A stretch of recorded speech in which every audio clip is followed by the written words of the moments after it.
रामपुर गांव की रातें साधारण नहीं थी, दिखती थी और लोग शाम होते ही चूरों के पास बैठ जाते थे। लेकिन घने पेड़ों के पार एक जंगल था।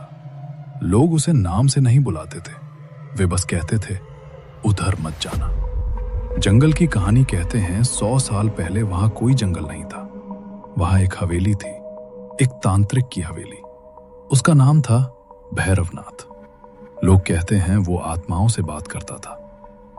सुबह जब लोग पहुंचे, हवेली गायब थी और उसकी जगह जंगल। रामपुर में 3 दोस्त थे, अजय, राकेश और नेहा। अजय हमेशा बहादुर बनता था। उसे डर की कहानियों पर हंसी आती थी। एक शाम वो बोला, तुम लोगों ने कभी सोचा अगर वहां कुछ है ही नहीं तो जो लोग गायब हुए वो? अजय मुस्कुराया, हम खुद देखेंगे। वो रात आधी रात, ठंडी हवा, बिना चांद का आसमान। तीनों जंगल की ओर बढ़े। पहला कदम अंदर रखा। जंगल की हवा अलग थी, जैसे वो सांस ले रहा हो। पेड़ों की शाखाएं। सुनो, ये आवाज? अजय हंस पड़ा। तुम लोग इमेजिनेशन से डर रहे हो। कोई हवा नहीं, कोई जानवर नहीं, बस अंधेरा। फिर दूर एक लाल रोशनी जली। पहला दर्शन पेड़ों के बीच एक घर खड़ा था, पुराना, टूटी खिड़कियां, दरवाजा आधा खुला। राकेश बोला, ये पहले यहां नहीं था। अजय आगे बढ़ा। दरवाजा खुद खुल गया। दीवारों की तस्वीरें, अंदर धूल और सन्नाटा। दीवारों पर तस्वीरें टंगी थी, हर तस्वीर में 3 लोग। नेहा की सांस रुक गई। ये देखो। आखिरी तस्वीर नई थी, उसमें 3 धुंधले चेहरे थे। धीरे धीरे साफ हुए। वो उनके चेहरे थे। पहली आवाज ऊपर से कदमों की आवाज, ठक ठक ठक। अजय ने सीढ़ियां चढ़नी शुरू की। नेहा ने उसका हाथ पकड़ा। मत जाओ। लेकिन अजय रुकने वाला नहीं था। ऊपर का कमरा खुला। बीच में एक कुर्सी थी जो खुद हिल रही थी। और फिर पीछे से आवाज आई, आ गए तुम। तीनों ने मुड़कर देखा। दरवाजे के पास एक लंबी काली परछाई खड़ी थी। उसकी आंखें नहीं थीं, लेकिन वो उन्हें देख रही थी। और तभी अजय अचानक गायब हो गया। उसी घर के भीतर बैठे थे हरिप्रसाद, उसकी पत्नी सुमन देवी और उनकी 15 साल की बेटी काव्या। घर के अंदर का माहौल भी बाहर से कम डरावना नहीं था। खिड़कियां बार बार जोर से हिल रही थीं।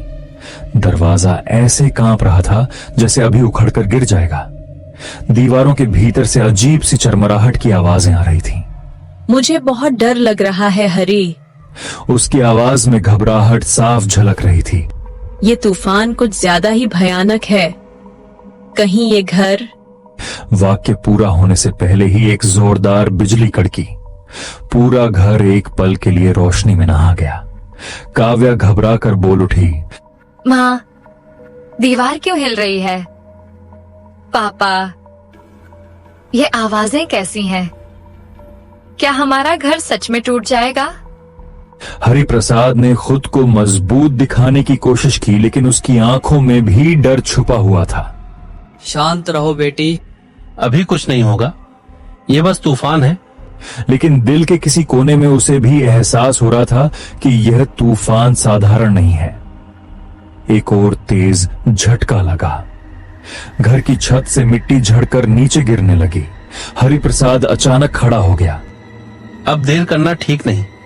उसने फैसला लिया, हमें बाहर जाकर हालात देखने होंगे। अगर घर गिरा और हम अंदर रहे तो। सुमन देवी की सांसें तेज हो गईं। इतनी रात और इस तूफान में बाहर जाना ठीक होगा? अगर घर गिर गया तो अंदर रहना और भी खतरनाक है। तीनों ने जल्दी जल्दी दरवाजा खोला।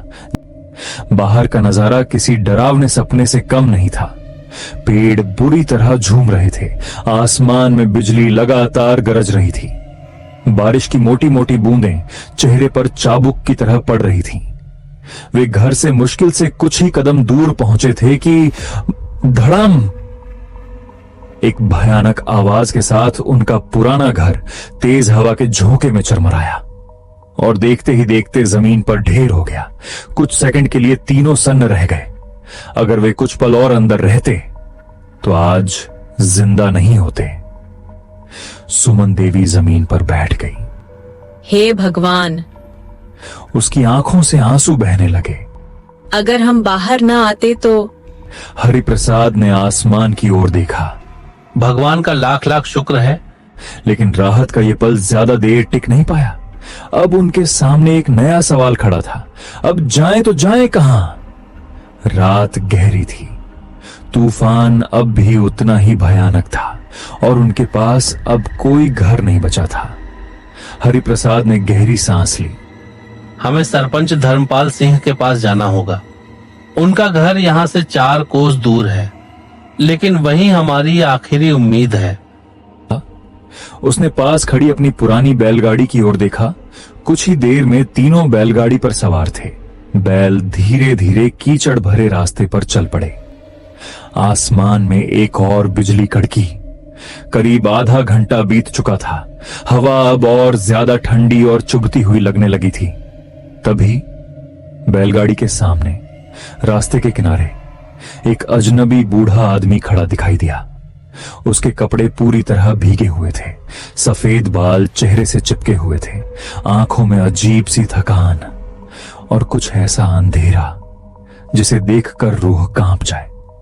वह बिल्कुल चुपचाप खड़ा था, मानो किसी का इंतजार कर रहा हो।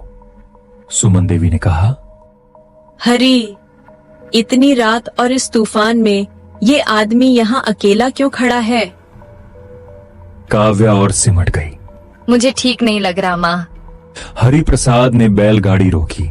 हो सकता है इसे मदद की जरूरत हो, उसने कहा। मैं पूछ कर आता हूं। और यहीं से उनकी जिंदगी की सबसे डरावनी कहानी शुरू होती है। हवेली के लोहे के गेट के अंदर कदम रखते ही हरिप्रसाद के दिल की धड़कन तेज हो गई। तेज हवा के झोंकों से गेट अपने आप बंद हो गया। पापा, गेट अपने आप बंद हो गया। हवा की वजह से होगा। हवेली के अंदर अजीब सी नमी और सड़ान भरी हवा थी। दीवारों पर उग आई कई टूटे हुए खंभे और हर कोने में लटके मकड़ी के जाले, मानो यह जगह सालों से इंसानों की आहट के बिना जी रही हो। बृजमोहन सबसे आगे चल रहा था। वह अंधेरे में भी ऐसे रास्ता पकड़ रहा था जैसे इस हवेली को पहले से जानता हो। ये दादाजी इतनी आसानी से रास्ता कैसे ढूंढ रहे हैं? सुमन देवी ने कुछ नहीं कहा, लेकिन उसका दिल भी यही सवाल कर रहा था। हवेली के बीचों बीच एक बड़ा सा हल था। छत से लटका झूमर हल्की हवा में अपने आप हिल रहा था।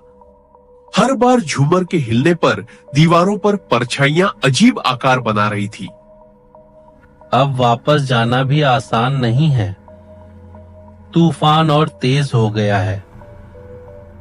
हरिप्रसाद ने बैग से लकड़ियां निकालकर आग जलाई। धीरे धीरे कमरे में हल्की रोशनी फैल गई। ऊपर की मंजिल से किसी के चलने की आवाज आई। पापा, ऊपर कोई है? काव्या की आवाज कांप रही थी। यह हवेली सालों से खाली पड़ी है, ये आवाज कैसे? लेकिन उसकी मुस्कान कुछ ज्यादा ही गहरी थी। आग की रोशनी दीवार पर टंगी एक पुरानी पेंटिंग पर पड़ी। पेंटिंग में एक जमींदार परिवार खड़ा था। हरिप्रसाद का ध्यान अचानक उस पेंटिंग के एक चेहरे पर गया। सुमन देवी ने जैसे ही देखा, उसके पैरों तले जमीन खिसक गई। पेंटिंग में बना एक आदमी हूबहू बृजमोहन जैसा था। उसी लंबी नाक, वही आंखें, वही चेहरा। सुमन, जरा इधर देखना, ये कैसे हो सकता है? काफी देर से देख रहे हो उस पेंटिंग को?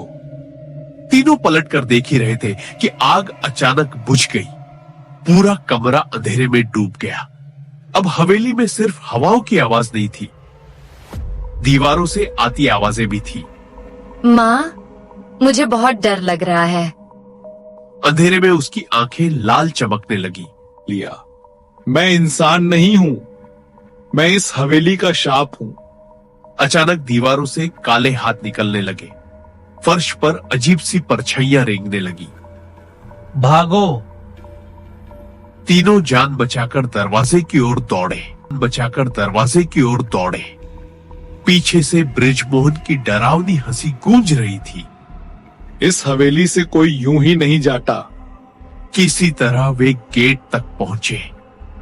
हरिप्रसाद ने पूरी ताकत लगाकर गेट खोला और तीनों अंधेरे, बारिश और तूफान में भागते हुए निकल आए। पीछे हवेली से आखिरी आवाज आई, हम फिर मिलेंगे।